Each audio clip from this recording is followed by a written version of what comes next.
Hello, I'm Kenny Lowry, and today we're going to take a look at what we're going to call the champagne glass fountain.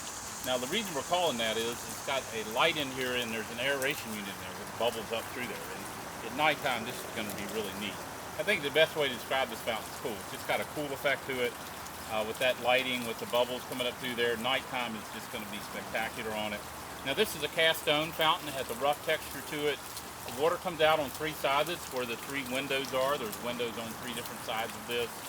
So it has that nice rough texture, kind of looks antique, kind of looks kind of old. And I'll grab the camera and I'll show you up close on that. Water plumes out of here at the top, kind of like it does on our jar fountains. So it has that sound of that water falling on water there.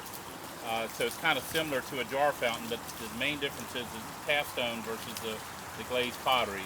And these windows here, these windows just a really neat effect. So right now we'll grab the camera and take a close-up look at it.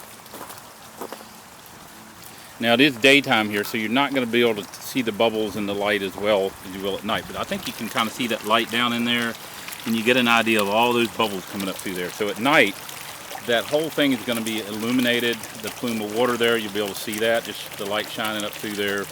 Now the texture on this is kind of a rough texture.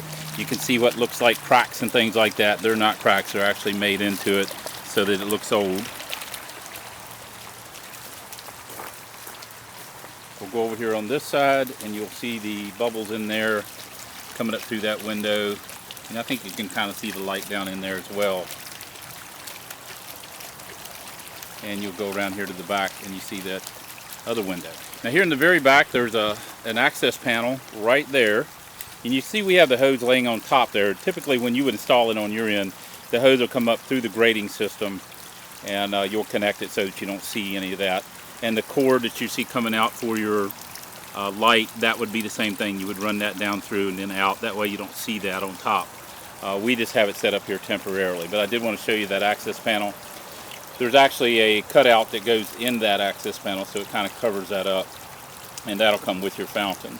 And we have the aeration unit. The part is up underneath of that because it's hollow under there. So that's where we've put that.